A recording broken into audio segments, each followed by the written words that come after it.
Shouldn't be relying on the glossy pitch deck, just the emotional response, all the beautiful pictures and the good feelings that you get when you talk to the deal sponsor. We want you to make substantive, objective decisions. Welcome to Alt Investing Made Easy, where we explore the complex world of alternative assets. I'm Roland, a securities attorney, investment advisor, and your co-host. And I'm Sarah, an investment advisor and corporate attorney, and your other co-host. We'll guide you through real estate, private equity, and more, making complex topics accessible. Tune in for insights that empower your financial journey. Let's make alt investing easy, one episode at a time. Welcome to Alt Investing Made Easy. Today, Roland and I have the next part in our series on the term sheet teardown, and we want to talk to you about red flags investors should never ignore. Yeah, just as a reminder, everybody, the term sheet that we're talking about is a term sheet that's summarizing the deal terms for a financing. Really could be anything, commercial real estate, private equity deal. But we're just trying to give you some general framework, some concepts that you can use when you're looking at a summary of a deal that you may be investing in. The first red flag that we want to identify is whether the deal sponsor, the person that's telling you about the investment opportunity, actually has cash invested in the deal themselves beyond their sweat equity. We don't want to minimize anybody's sweat equity, but having cash, your own cash invested in the deal and how much is super relevant. What do you think, Sarah? I think, if they won't risk their own capital, why should you? So it's a fair question, although sometimes there are reasons for it that make a lot of sense. So it's something that you need to discuss further. Well, that's right. And this is what I wanted to really point out here is that we have this idea about democratization of capital. And for sure, we're going to be dealing with some people that need to raise the investment dollars from outside investors. So, it's commitment and goes beyond merely just the investment of cash, but for sure understanding how invested the deal sponsor is in the deal, just across the board, beyond even what they've got invested in cash. Exactly. And exactly. The second red flag is looking closely at any excessive fees that could eat away at your return. And so again, to be mindful here that it is completely normal in these deals to have fees. And it's important because, of course, the deal sponsors do need to get some kind of compensation, particularly if it's an operational heavy type of investment. They, need to be earning some money along the way, most likely. But on the other hand, some deals really do look profitable for the investor until you follow the fee waterfall. So one thing to look out for is high management fees, whether management fees fit within what a standard is for the industry. And we're not going to be specific about what that percentage is because it really does vary by area, what standard, size of deal can impact that also.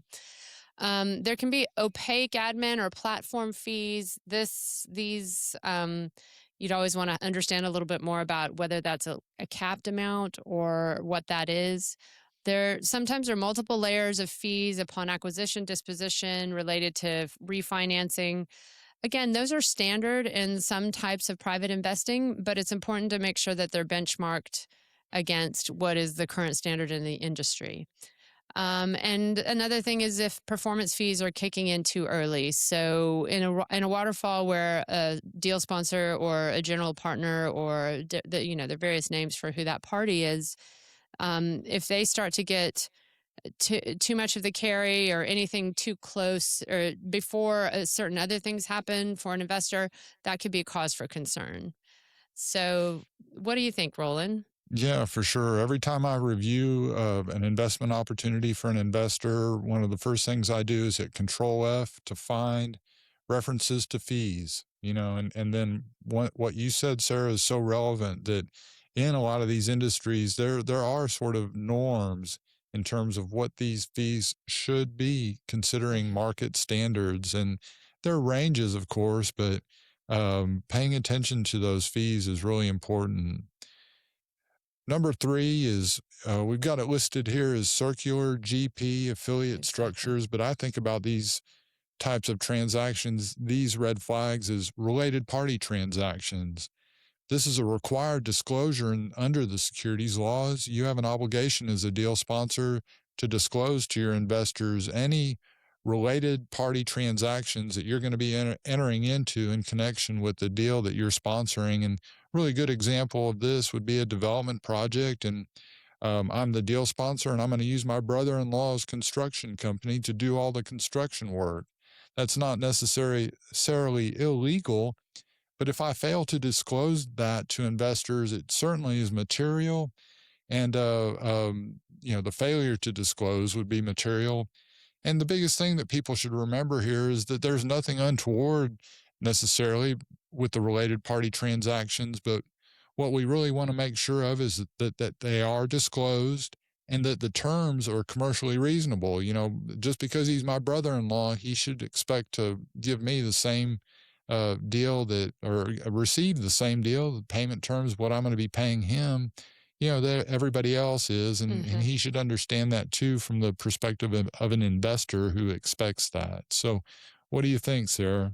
I think that's important. I mean, clean structures can really actually build up to where it looks like there's a lot of cash flowing out of the business before investors get their returns. And just to emphasize here, especially in some kinds of private investing, it's very common to have related parties involved, and there's nothing inherently wrong with that. What matters is that there's a mark to market in terms of compensation, and also expectations for what that compensation is for. And then I think the second part of it is just disclosure. You as an investor want to know.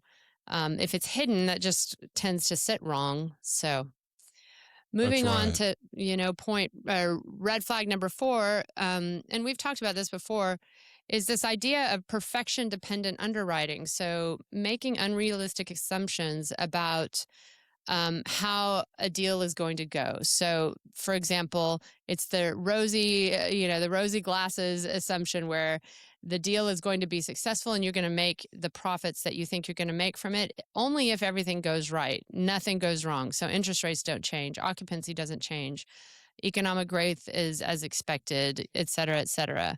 But that's not planning. So, for example, if you see a deal proposed to you with projections that have no downside case, rent growth is above historical averages, exit cap rates are tighter than entry cap rates.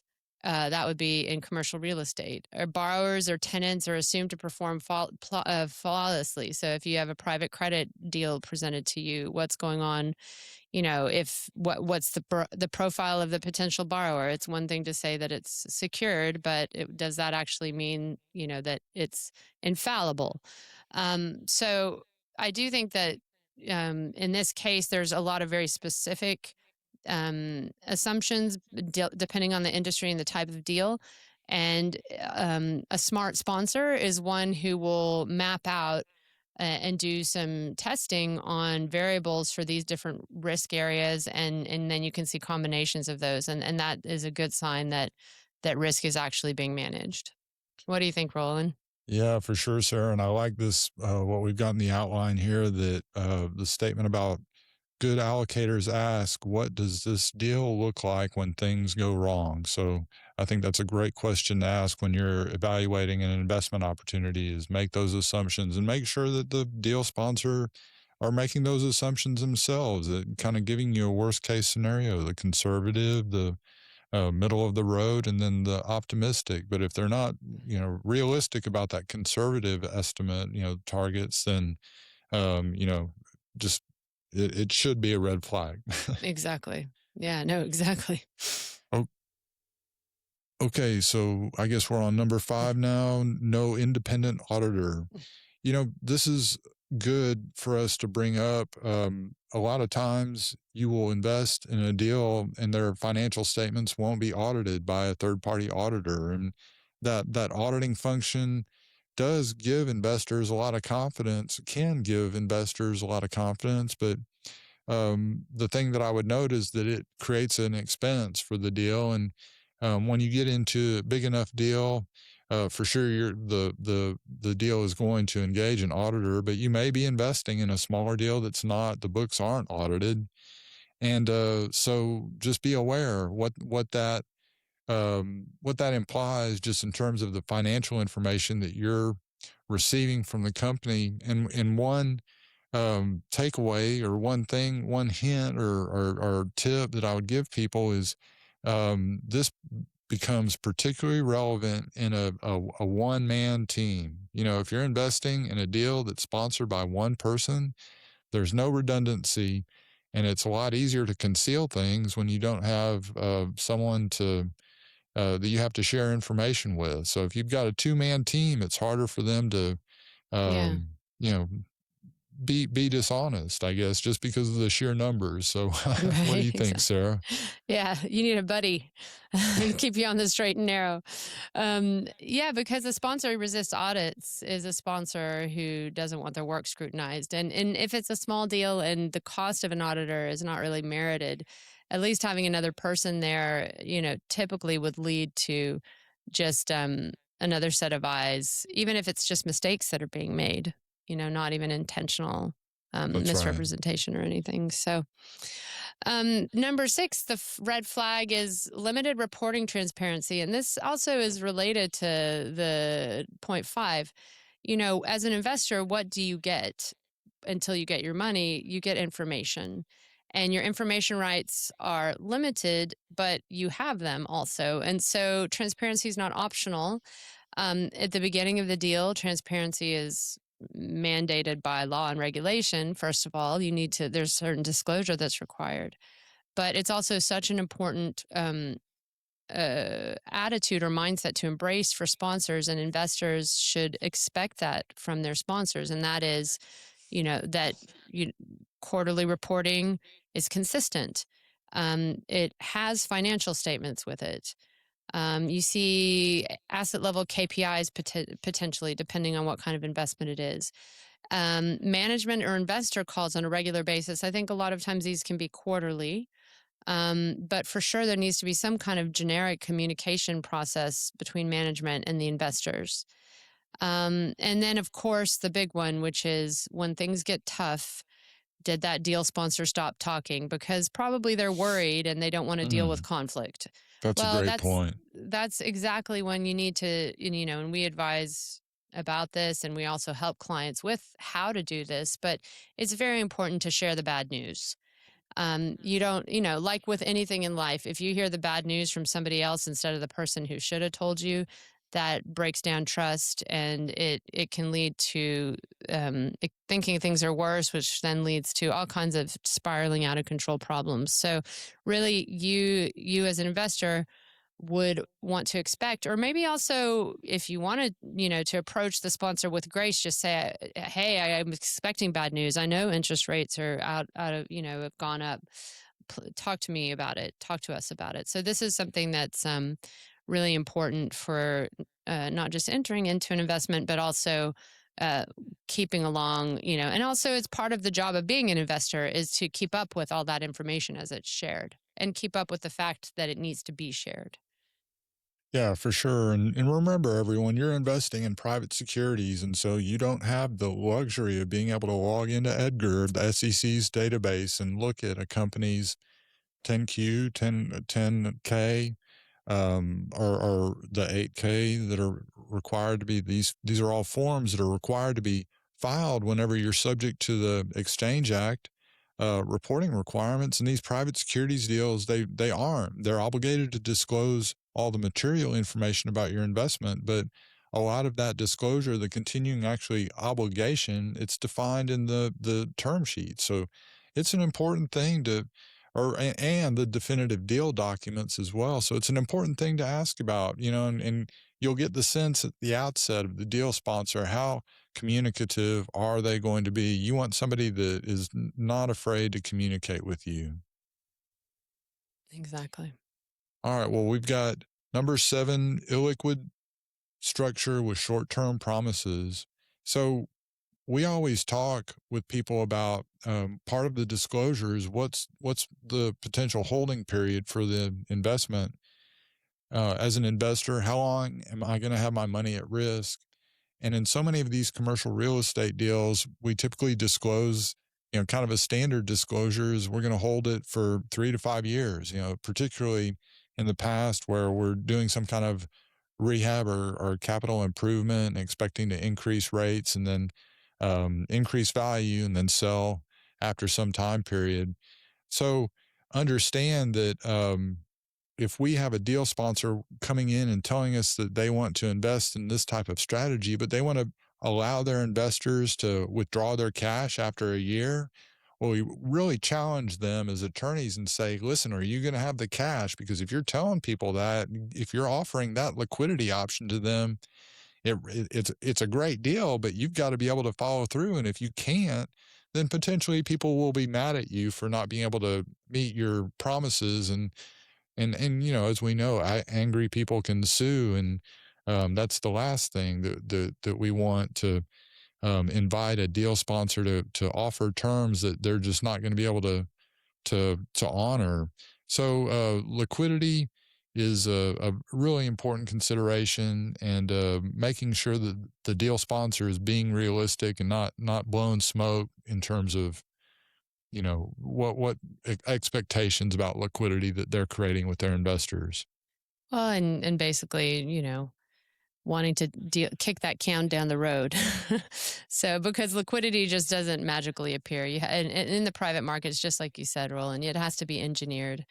It's and that's part of why private investing is actually a way that it can be a very good, and especially in some parts of it, it can be a very good tool for wealth building. Actually, is because um, the the parties that do all of this really well respect that issue about liquidity, and you get into it for the long term because you're locked in.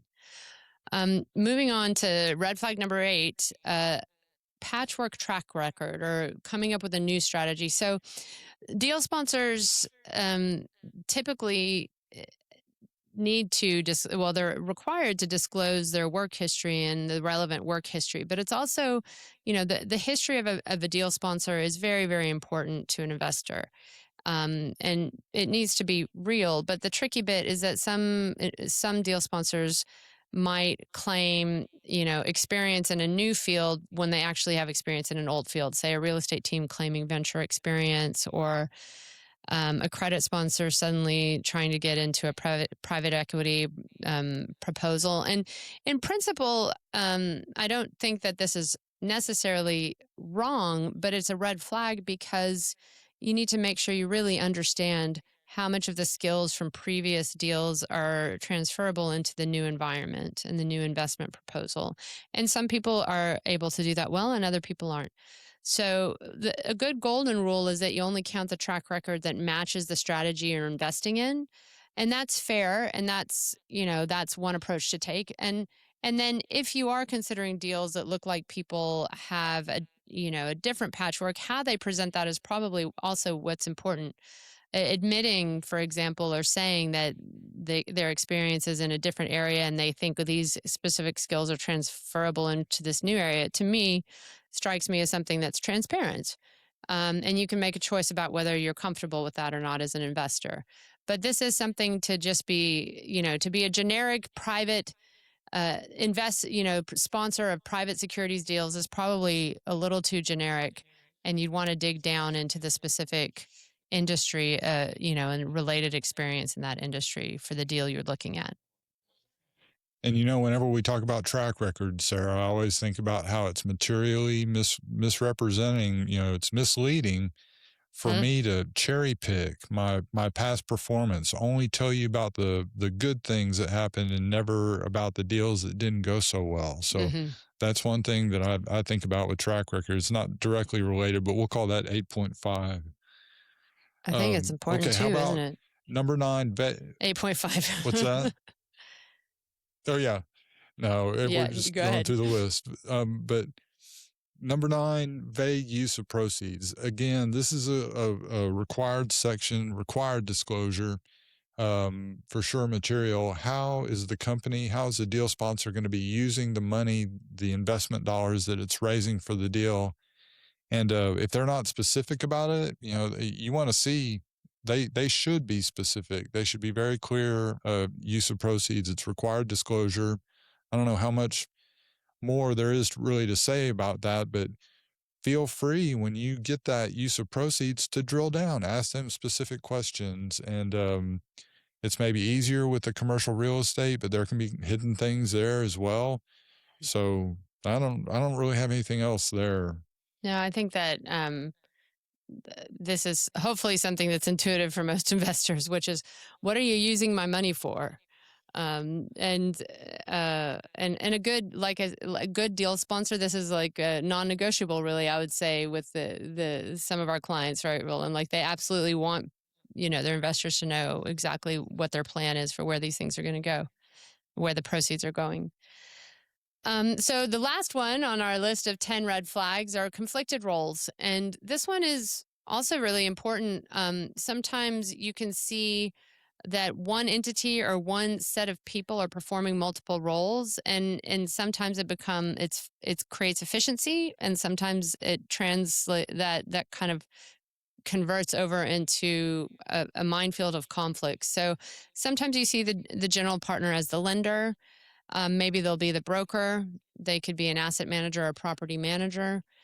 Um, GP is a lender and an equity partner, or it's brokering its own deals, collecting fees at all these different levels, but through affiliated companies. We touched on that earlier. Um, the GP serving as the property manager, asset manager, and development arm. And again, these types of conflicts are not deal breakers necessarily. You could get a lot of efficiencies through that. And actually, if it's a very trusted sponsor, you're getting their trusted services in all these other areas. But if it's undisclosed or unmitigated, and then that's, where the red flag comes in, because you want to actually know where um, where your party, your GP, is, what they're actually doing, right? So if they're not telling you that they're actually doing all of these other things, then that, to me, speaks to a trust, a transparency and a trust issue.